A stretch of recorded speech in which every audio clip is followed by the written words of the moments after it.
Okay, thank you very much. And there are a number of issues to address. Thank you all for your contributions. So perhaps let me address the matters of the bill first. As the Taoiseach said, I do want to reiterate it's the first of two substantial defence bills which will be advanced this year, and you are aware of what is to come. So let's discuss today. The major issues being discussed today, obviously, are the establishment of the external oversight body on a statutory basis, which is a priority for the government because it is the major piece that gives effect to the IRG group. Now, I recall, and I read in full, the debate of the 25th of April 2023, where this House very properly considered that report, and senators were, I have to say, universally supportive of the recommendations, implicitly and quite explicitly from different political groups and different individuals, and there's no need to go too far with that.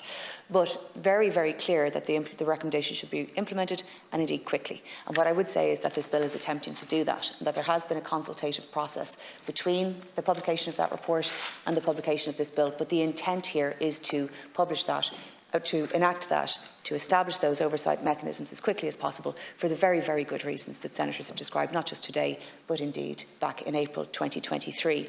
So it is, as the Taoiseach has said, it was a recommendation of the group that the Secretary-General would be a member of the external oversight body. That is why it is in the bill at this time. It was also a recommendation that the, and just let me double check, it was also a recommendation in relation to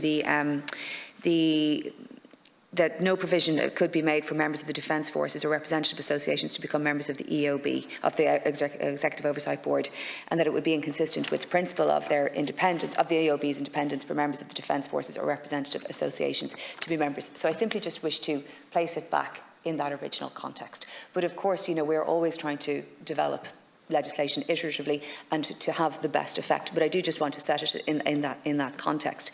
Similarly, in relation to the piece around protest, or as the Senator asked, and the political or apolitical nature, I mean, it is very important to state that the Defence Forces are first and foremost apolitical, that it is about the defence of the state, that there is an overriding duty to the state that can only be exercised in an apolitical way. But the Defence Forces, of course, are not alone in that. An Garda Síochána, members of the judiciary, and so I think it's worth contextualising some of the questions in that context. What is attempted here is simply an extension of the existing regulations. So there is no change being proposed. There is no additional restriction being proposed. As such, indeed, this can be teased out in a more technical way at committee stage, but there is no additional restriction being imposed. It is simply a continuation of the 1990 regulation provision. But in a direct answer to your question, can somebody protest? The answer is not in uniform and not in an identifiable way. Can they turn up in their civvies and in their jeans and go along, as long as they're not identifiably? But I suppose my question would be in relation to government policy: how would I view a member of the judiciary going to such an equivalent protest in Cork or wherever it happens to be?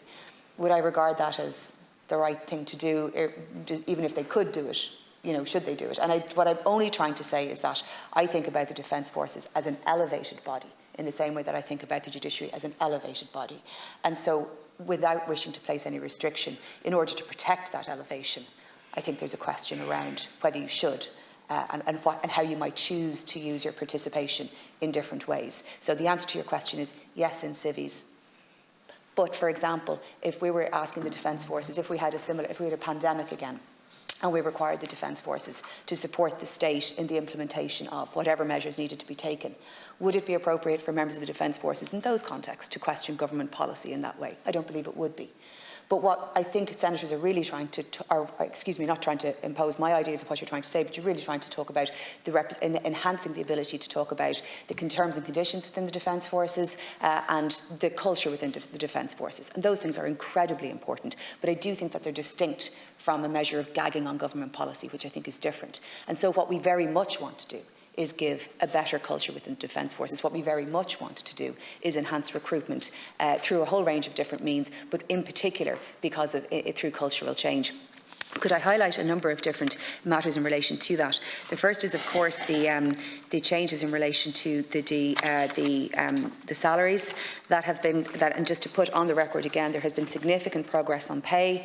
The ranks that rising from €39,000 essentially for a school leaver up to €48,000 for a graduate. These are very significant public sector salaries, and I hope will be some measure towards recruitment. It is an enormous challenge. Of course, it's not a challenge that's unique to defence and full employment economy. And of course, we are not immune to losing people to the private sector who have developed very considerable skills through the training in our defence forces. But there is an enormous focus on that.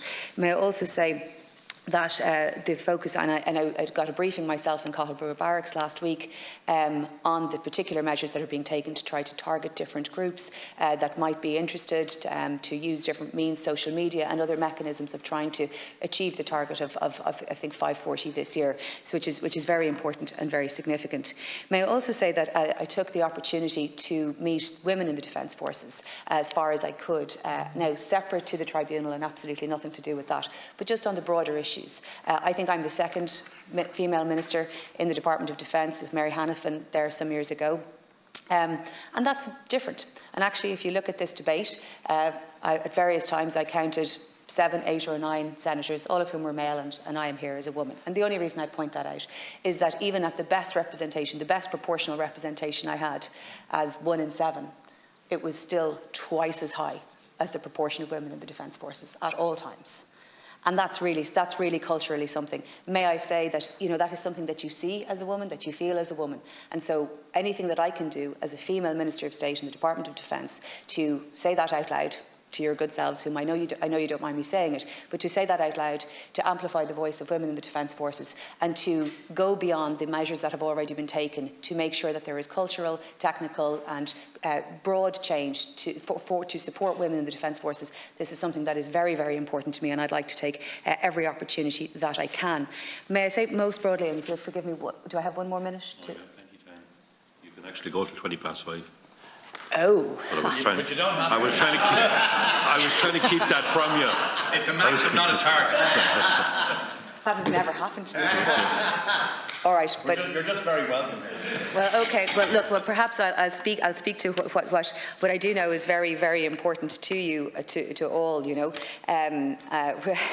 But look, let's just talk about defence broadly and the importance, because that is why you're here. That is why all of us are having this debate, to try to enhance Ireland's defence capacity and our defence structures at this time. And of course, look, I think it's fair to say the government has made some strides in relation to Ireland's security and defence policy, with the implementation of the Commission of the Defence Forces, the Consultative Forum on International Security Policy. I think there's broad support generally for increased cooperation with the various EU programmes while maintaining our policy of military neutrality, and I think that's very, very important. But areas like resilience, cyber, hybrid, critical undersea infrastructure, these I don't see how anybody could argue with our better capacity in all of these different issues. These are critical pieces of critical awareness for us. We do face real security and defence challenges, and we do need to learn from and cooperate with other like-minded countries to be able to provide our own sovereign defence.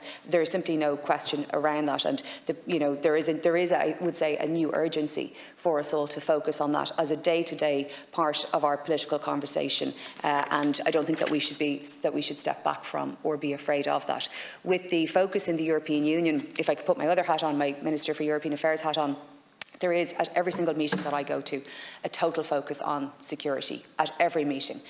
One that doesn't reflect the dialogue that we have generally in these houses.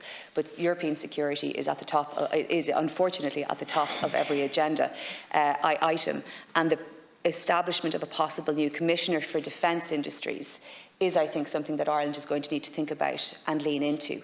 Because if that gives Irish companies the opportunity to participate in receiving EU funding or participating in ways that can generate capacity, technological capacity, participation for those industries, that is very important. But it is also important that Ireland has the capacity to access materials, weapons, whatever is whatever we would like to describe, in a way that's most cost efficient and most supply chain efficient. We still do need to have military hardware in order to defend ourselves. And I think it's very, very important that we set that out, that the basic defence of our sovereign territory is strategically important. We mustn't be afraid of describing our defence spending and our ambition to spend more. Of course, senators are aware that our current spend is far too low and is going to have to increase.